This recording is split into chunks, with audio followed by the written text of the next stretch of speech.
ये कहानी उनके लिए जिनका भरोसा टूट गया है।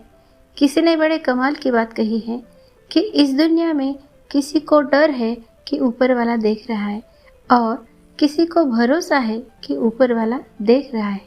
आपके लिए एक छोटी सी कहानी है एक अमीर इंसान की जिसका नाम कार्तिक था, जिसके पास बहुत सारा पैसा था, लेकिन वो ऊपर वाले को मानता था, ज़मीन से जुड़ा हुआ था, बार बार ऊपर वाले को धन्यवाद करता था। इस ज़िंदगी के लिए, हर पल के लिए, हर स्वास्थ्य के लिए एक बार घूमने के लिए गया हुआ था। समंदर किनारे घूम फिर आया। उसे लगा कि थोड़ा समुद्र में जाते हैं, बोट लेके घूम के आते हैं, तो उसने एक नाव किराए पर ली और नाव लेके निकल पड़ा। थोड़ा ही अंदर गया था कि तूफान आ गया। तूफान इतना तेज था कि इसकी नाव तहस नहस होने लगी। उसने फटाफट से लाइफ जैकेट निकाला और समुद्र में कूद गया।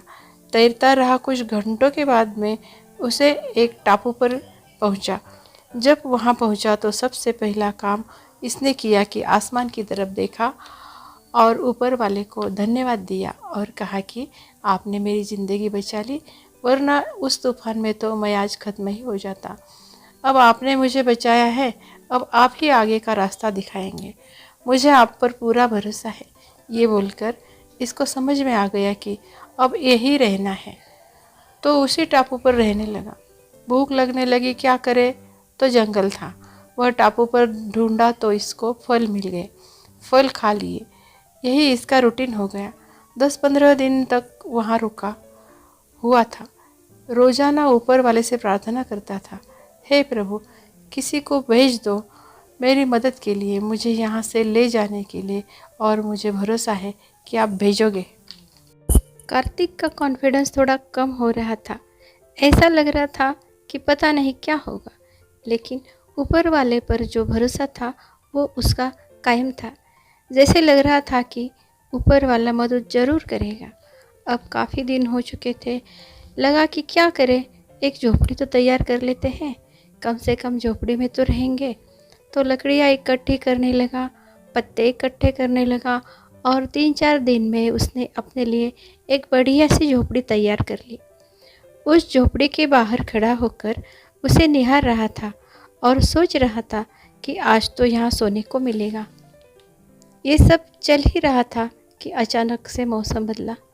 आसमान में बादल आ गए, बिजली चमकने लगी और तभी आसमान से एक बिजली गिरी। ज़ोरदार आवाज़ आई और जो बिजली गिरी वो उसकी झोपड़ी पर ही गिरी। झोपड़ी जल करके राख होने लगी, खाक होने लगी। अब जो भी कार्तिक का कॉन्फिडेंस था बिल्कुल नष्ट हो गया, शून्य हो गया। इसकी आंखों में आंसू आने लगे। ये बैठ गया, सर पर हाथ रख लिया और बोलने लगा, एक झोपड़ी मैंने तैयार की थी और ऊपर वाले आपने उसको भी जला दिया। ये ऊपर वाले को कोसने लगा। इसका दिमाग ही खराब हो गया कि ये क्या हो गया। तभी इसको किसी की आवाज़ सुनाई दी। समुंदर किनारे 2 लोग खड़े थे, छोटी सी नाव लेकर आए थे और इसे बुला रहे थे कि आ जाओ, हम आपको लेने आए हैं। जब भी उनके पास में पहुंचा तो उन्होंने बताया कि हमने दूर से देखा कि टापू पर एक झोपड़ी जल रही है। हम समझ गए कि कोई है वहाँ पर जो अपनी झोपड़ी जलाकर हमें इशारा कर रहा है कि मेरे पास आओ, मेरी मदद करो। ये झोपड़ी जलती देखकर हम आपकी मदद करने के लिए आए। जहाँ उन लोगों ने कहा, कार्तिक ने एक बार फिर ऊपर वाले की तरफ देखा, आसमान की तरफ देखा और माफ़ी मांगने लगा कि माफ़ करना भगवान, मुझे लगा था कि मेरी झोपड़ी आपने ही जला दी। आपने तो मेरी झोपड़ी इसलिए जला दी ताकि किसी को इशारा मिल जाए कि उसे यहाँ आना है मेरी जान बचाने के लिए।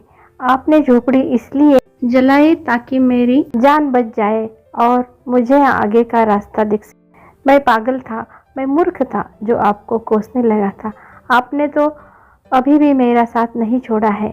आप हमेशा मेरा साथ देते रहना प्रभु। छोटी सी कहानी है, लेकिन ये कहानी बहुत बड़ी बात सिखाती है, खास करके उन लोगों के लिए जिनको लगता है कि ऊपर वाला हमारे साथ नहीं, हमारे साथ नहीं दे रहा, भरोसा रखिए वो आपका साथ जरूर देगा, वो हमेशा आपके साथ है। बस यही आपसे इस कहानी के माध्यम से कहना चाहता था। एक बार फिर से कहूँगा, ऊपर वाले के आशीर्वाद के साथ, अपनी सच्ची मेहनत के साथ और अपनी फैमिली के प्यार के साथ कर दिखाओ कुछ ऐसा कि दुनिया करना चाहे आपके जैसा।